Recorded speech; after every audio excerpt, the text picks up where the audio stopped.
जय हिंद साथियों, आप सभी का कंपटीशन कम्युनिटी के इस ई लर्निंग प्लेटफॉर्म पे स्वागत है और करंट अफेयर के सेशन के साथ मैं इशार अहमद आप सभी का एक बार फिर से पुरजोर स्वागत करता हूं और आशा करता हूं कि आप अपनी तैयारी जोरों शोरों से और साथ में एक युद्ध स्तर पे कर रहे हैं। साथियों, करंट अफेयर के इस सेशन का इस माह का ये लास्ट सेशन होने वाला है, मतलब कि जुलाई माह के चौथे हफ्ते के करंट अफेयर्स हम जो है इंपॉर्टेंट करंट अफेयर्स हम जो है आज डील करने वाले हैं। क्लियर है? तो बने रहिए। और अगर आपको पूरे जुलाई माह के इंपॉर्टेंट करंट अफेयर्स बेहतर तरीके से जानना है तो वीडियो प्लेलिस्ट में रखाई हुई है, आप शुरू से लेकर आखिरी तक के देख सकते हैं। क्लियर है? तो आइए अपना सत्र प्रारंभ करते हैं, जो कि पहले प्रश्न के साथ एमसीक्यू फॉर्मेट में जो मैं आप लोगों को करा रहा हूं वो ये रहा। साथियों, क्या लिखा है प्रश्न पहला कि एशियाई सर्फिंग चैंपियनशिप में किस देश ने गोल्ड मेडल जीता है। पहली बात बताऊं कि ये सर्फिंग चैंपियनशिप जो है मालदीव में आयोजित कराई जा रही है और जापान इसमें गोल्ड मेडल जीता है। उसके साथ आपको याद रखना है, मोस्ट इंपॉर्टेंट, भारत ने कांस्य पदक जीता है। ठीक है, भारत कौन सा पदक जीता है? तो कांस्य पदक के साथ जो है वो स्थान पे रहा है। अब मैं आप लोग को बताना चाहूंगा कि अगला जो हमारा सर्फिंग चैंपियनशिप जो होगा वो भारत में होगा अगस्त माह में। यहाँ देख सकते हैं आप कि अगस्त माह में ये जो होगा भारत में। क्लियर है? आगे बढ़े, चलो आइए अगला प्रश्न। अगला प्रश्न है साथियों लामा 2। लामा 2 क्या है? इस प्रकार से आपको दिखेगा। लामा एक पशु है जिसके नाम से एक प्लेटफॉर्म रेडी किया है। लामा 2 के नाम से कोडिंग डिकोडिंग से संबंधित और सॉफ्टवेयर से संबंधित ये प्रोजेक्शन है, जो कि मेटा और माइक्रोसॉफ्ट, याद रखिएगा इसमें और याद रख लीजिए, माइक्रोसॉफ्ट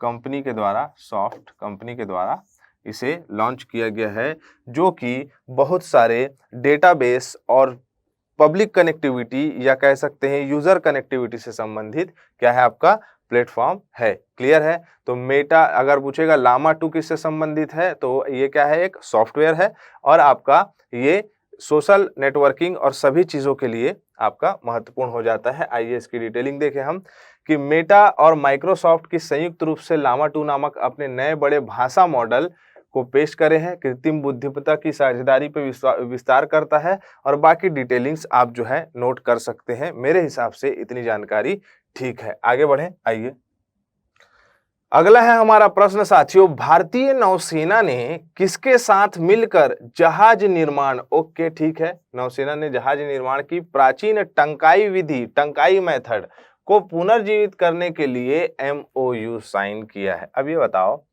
कि प्राचीन, यहाँ क्या शब्द का उपयोग है? प्राचीन। ऑप्शन देखते हैं, पर्यटन मंत्रालय, शिक्षा मंत्रालय, श्रम रोजगार मंत्रालय या संस्कृति मंत्रालय। तो अब देखो, शिक्षा मंत्रालय में तो प्राचीन शब्द का ऐसा कुछ दिखता नहीं है, मतलब कि अगर सेंस लगाया जाए तो संस्कृति मंत्रालय हमारा सबसे पहला जो प्राचीन संस्कृति है हमारी, उससे संबंधित हम चीजों को समझ सकते हैं। समझ रहे हैं ना मेरी बात?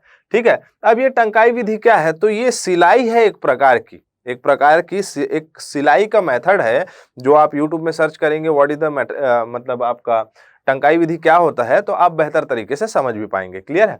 तो आप देख सकते हैं, आइए देखें कि प्राचीन जो है हमारे संस्कृति है, उसको उजागर करने के लिए, उसको आगे बढ़ाने के लिए टंकाई मेथड का उपयोग कर रहा है। किसके साथ? तो संस्कृति मंत्रालय के साथ नौसेना। ठीक है। अगर हम बात करें कि ये क्या है, तो बता रहे हैं यहाँ संस्कृति मंत्रालय और भारतीय नौसेना ने जहाज निर्माण की प्राचीन सिलाई विधि, ये क्या है बोला मैंने? सिलाई विधि है। इसके साथ क्या करेगा? सिलाई करके नावों का निर्माण करेगा। ठीक है, और नौसेना को और मजबूत बनाएगा और हमारी प्राचीन सभ्यता को जीवित रखेगा। क्लियर? अब अगर मैं भारतीय नौसेना की बात करूं तो मेरे साथियों आप देख सकते हैं कि भारतीय नौसेना कब बनी, स्थापना कब हुआ इसका? तो 26 जनवरी 1950 को इसका आपका स्थापना हुई है। मुख्यालय कहाँ है? तो नई दिल्ली में है। और नौसेना प्रमुख अभी कौन है? तो एडमिरल आर हरि कुमार जो है वर्तमान में इसके प्रमुख है। क्लियर है? तो इतना हमारे लिए स्टैटिक पोर्शन भी और करंट अफेयर से हम टंकाई विधि को समझ भी सकते हैं। क्लियर? आगे बढ़े, आइए अगला प्रश्न है साथियों हमारा, हाल ही में आरपीएफ का आरपीएफ रेलवे पुलिस फोर्स, ठीक है, तो का महानिदेशक किसे नियुक्त किया है? तो याद रखिएगा साथियों, मनोज यादव, क्या नाम है इनका? मनोज यादव जी को जो है वर्तमान में नियुक्त किया गया है। किसके लिए? आरपीएफ के महानिदेशक के रूप में। आप देख सकते हैं मनोज यादव जी ये बैठे हैं यहाँ। अगर बात करें तो हाल ही में केंद्र सरकार ने जो है आईपीएस अधिकारी मनोज यादव को रेलवे सुरक्षा बल का महानिदेशक नियुक्त किया है। और अगर बात करें हम तो ये किसका स्थान लेंगे? तो ये जो है संजय चंदर का स्थान लेंगे। 31 जुलाई 2025 को ये जो है सेवानिवृत्त होंगे, मतलब कि ये रिटायर होंगे। अगर हम बात करें कि हाल ही में शफी अहसन रिजवी जो हैं राष्ट्रीय आपदा प्रबंधन के जो है आपके सलाहकार नियुक्त हुए हैं। और अगर बात करें तो आपके केंद्रीय जांच ब्यूरो सीबीआई के अगर निदेशक की बात करें तो राजेश प्रधान को भी नियुक्त किया गया है। क्लियर है? मंजूरी दी गई। अगला प्रश्न है हमारा साथियों, वर्तमान में भारत के किस हाई कोर्ट में एकमात्र महिला मुख्य न्यायाधीश नियुक्त की गई हैं? तो मैं आप लोग को बताना चाहूंगा कि सुनीता अग्रवाल इनका नाम है। और भारत में वैसे तो बहुत सारे जगह मुख्य न्यायाधीश जो है हाई कोर्ट के चेंज हुए हैं, लेकिन अगर कोई सा ऐसा राज्य जहां पहली बार कोई महिला मुख्य न्यायाधीश बनी है तो वो कौन सा राज्य हो जाता है? वो राज्य है गुजरात। याद रखिएगा साथियों, गुजरात ऐसा राज्य है जहां की आपका सबसे पहली महिला आपका मुख्य न्यायाधीश बनी है। क्लियर? आइए देखें, इनका नाम है सुनीता अग्रवाल, जैसे कि मैंने बताया गुजरात उच्च न्यायालय की हैं। बाकी जितने भी जो आपको देखोगे तो राज्य में इस प्रकार से नाम देख सकते हो, लेकिन अगर इंपॉर्टेंट हो जाता है तो वो हो जाता है गुजरात, जो कि सुनीता अग्रवाल वहां बैठी है। आर्टिकल 217 में हमारे संविधान में मुख्य न्यायाधीश की चर्चा है। और आपका देखेंगे कि इनका रिटायरमेंट कब होता है तो 62 ईयर्स में। 222 में आर्टिकल में दिया है कि आपका इसका स्थानांतरण से संबंधित जानकारी, तो इसे स्टैटिक पोर्शन को आप याद कर सकते हैं। आगे बढ़े।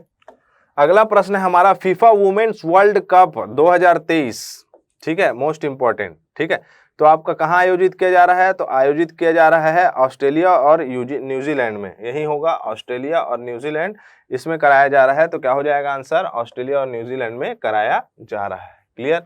अगर बात करें लास्ट टाइम विनर कौन था, तो आप देख सकते हैं कि यूएसए ने नीदरलैंड को हराकर जीता था। कब? 2019 में। 20 जुलाई से 20 अगस्त तक की ये प्रतियोगिता चलने वाली है इस समय। ठीक है, आगे बढ़े। चलो, अगला प्रश्न है हाल ही में किसे एलआईसी का नया मैनेजिंग डायरेक्टर नियुक्त किया गया है? तो मैं आप लोग को बताना चाहूंगा साथियों, सतपाल भानु जी को मैनेजिंग डायरेक्टर के रूप में नियुक्त किया गया है। किसके? एलआईसी के। ठीक है, भारतीय जीवन बीमा निगम। क्लियर? आगे बढ़े। आप डिटेलिंग देख सकते हैं कि मैनेजिंग डायरेक्टर कौन बने, तो सतपाल भानु बने लाइफ इंश्योरेंस कॉर्पोरेशन के। सतपाल भानु भोपाल भारतीय जीवन बीमा निगम के अंचल के क्या थे? पहले क्षेत्रीय प्रबंधक थे। और बाकी अगर मैं बात करूं कि अगर एलआईसी की स्थापना कब हुई, तो आपका 1956 में। क्लियर है? आगे बढ़ते हैं। चलो, अगला है हाल ही में आईसीसी द्वारा किसे वर्ल्ड कप 2020 के लिए ब्रांड एम्बेसडर कौन बने हैं? ब्रांड एम्बेसडर बने हैं नन अदर देन SR और के। उल्टा सीधा लिखा जाता है कभी कभी, दिमाग में चलते अलग रहता है। SR के शाहरुख खान जो है वो क्या बने हैं? आईसीसी वर्ल्ड कप के आपके ब्रांड एम्बेसडर। कहाँ होगा? तो भारत में होगा। कब से चालू हो रहा है? 5 अक्टूबर से शुरू होने वाला है, 19 नवंबर तक चलेगा। क्लियर? आगे बढ़े। चलो, कितने मुकाबले होंगे? 48 मुकाबले। आइए, अगला प्रश्न है क्रिकेट से ही संबंधित है। आप देख सकते हैं कि अपने 500वें मतलब कि 500वें अंतरराष्ट्रीय मैच में शतक बनाने वाले पहले बल्लेबाज कौन बने हैं? तो देख सकते हैं आप, विराट कोहली बने हैं। अगर मैं बात करूं कि ये शतक जो है इन्होंने अपने 500 मैच में बनाया है। क्लियर है? ठीक है, आइए आगे बढ़ते हैं। प्रश्न है हमारा अगला, हाल ही में किसे इंडोनेशिया में भारत का राजदूत बनाया गया है? तो चक्रवर्ती जी को बनाया गया है, संदीप चक्रवर्ती। इंडोनेशिया में ये जो है भारतीय राजदूत के रूप में इन्हें आपका नियुक्त किया गया है। देख सकते हैं आप, संदीप आपका चक्रवर्ती जो है इंडोनेशिया गणराज्य में भारत के अगले राजदूत के रूप में नियुक्त किया गया है। संदीप चक्रवर्ती वर्तमान में विदेश मंत्रालय में संयुक्त सचिव हैं। क्लियर है? आगे बढ़े। चलो, अगला प्रश्न है हमारा, हाल ही में किस भारतीय जोड़ी ने कोरिया ओपन 2023 का खिताब अपने नाम रखा है? तो वही लड़के जो पहले से धूम मचा रहे थे, सात्विक राय से आपका रेड्डी और आपका चिराग शेट्टी। ये दोनों जो है इन्होंने आपका कोरिया ओपन जीता है। आप देख सकते हैं यहाँ कि इनकी जो है आपकी धुएंधार खेल जो है बैडमिंटन में, उसमें इन्होंने आपका बेहतर परफॉर्मेंस किया। क्लियर है? आगे बढ़े। अब जो है यहाँ देखते हैं हम कि अगला प्रश्न है, कौन सा राज्य भारत की पहली कैनबिस मेडिसिन, याद रखिएगा क्वेश्चन थोड़ा यहाँ गड़बड़ है तो क्वेश्चन को गलत नहीं समझिएगा, ठीक है। तो कौन सा राज्य भारत में पहले कैनबिस मेडिसिन, तो याद रखिएगा साथियों जम्मू कश्मीर में। ये कैनबिस क्या होता है, तो भांग का पेड़ है भाई ये, ठीक है। इसको ऐसे उगाना मत और खाना भी मत, नहीं तो गड़बड़ हो जाएगा, ठीक है। तो जम्मू कश्मीर में, जम्मू की बात करें तो यहाँ जो है भांग का पौधे से कैंसर से संबंधित और बहुत सारे इलाज, इससे जो पेड़ से जो इलाज किए जा सकते हैं उसका इन्होंने स्टार्टअप किया है, ठीक है। तो कैनबिस मेडिसिन मतलब कि भांग का पौधा। क्लियर, आगे बढ़े। आइए अगला, अब जो है हम वापस रिवीजन करते हैं पिछली कक्षा का। विंबलडन ओपन 2023 वुमेन सिंगल्स का खिताब किसने जीता, तो आपका मार्केटा वोंड्रोसोवा ने जीता था। क्लियर है। पुरुष का किसने जीता था, तो कार्लोस ने जीता था, ठीक है। पारुल चौधरी किससे संबंधित है, तो स्टीपलेजेस से संबंधित है, पारुल चतुर्वेदी, ठीक है। एशियन एथलेटिक चैंपियनशिप 2023 में इन्होंने गोल्ड मेडल जीता है। हाल ही में शेरपा G20 की तीसरी बैठक कहाँ आयोजित की गई, तो कहाँ आयोजित की गई थी, तो आपका कहाँ, हम्पी, आपका कर्नाटक में। क्लियर है, जैसे मैंने बताया कि कहाँ हुई थी, तो कर्नाटक के हम्पी में इसे आपका आयोजित किया गया था। पुस्तक प्रिज्म द आपका एंसेस्ट्रल किसका था, तो हाँ ये किसका था, तो आपका विनोद मनकारा ने इसे लिखा था। क्लियर, आगे बढ़े। चलो, एशियन एथलेटिक चैंपियनशिप 2023 का भारत कौन से तालिका में था, तो तीसरे नंबर में स्थान रहा है इसका, किसके कितने गोल्ड मेडल के साथ, 6 गोल्ड मेडल के साथ। क्लियर, आगे बढ़े। उसके बाद है नोमैडिक एलिफेंट 2023 संयुक्त सैन्य अभ्यास भारत और किस देश के बीच में हो रहा है, तो भारत और मंगोलिया के बीच में हो रहा है, जैसे कि मैंने बताया था। क्लियर है, आगे बढ़े। अगला है विंबलडन 2023 पुरुष एकल का खिताब, तो कार्लोस ने जीता है, कार्लोस अल्कराज ने जीता है। किसको हरा के, तो नोवाक जोकोविच को हरा के जीता है इसने।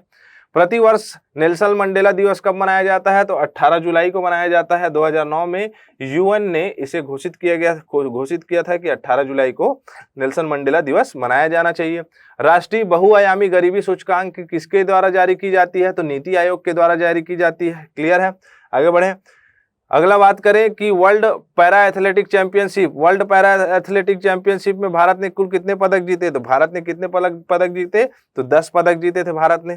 क्लियर है। तो इसके साथ साथियों आज का हमारा यहाँ सत्र कंप्लीट होता है। अब नए सप्ताह से नए चीजों को लेकर आएंगे। क्लियर है, इसी के साथ इजाजत चाहूंगा। और मैं आप लोगों को बताना चाहूंगा कि अगर आप लोगों को और स्टैटिक पोर्शन चाहिए तो मैं स्टैटिक पोर्शन डालना स्टार्ट कर दूंगा, तो आप कमेंट बॉक्स में जरूर बताइएगा, ताकि जीएस के स्टैटिक पोर्शन जो है आप लोगों को 1 बाय 1 मैं अपडेट कराता जाऊं, लेकिन आपकी मंजूरी होनी जरूरी है। इसी के साथ मैं इजाजत चाहूंगा। जय हिंद, जय भारत। अगर आप चाहते हैं अपने कैरियर को एक नई दिशा देना और सुनहरे भविष्य को साकार करना, तो जुड़िए कंपटीशन कम्युनिटी के साथ। आज ही हमारे वेबसाइट के कैरियर पेज पर विजिट करें अथवा डिस्क्रिप्शन बॉक्स पर दिए गए लिंक पर क्लिक करें। हमेशा आपके साथ टीम कोको।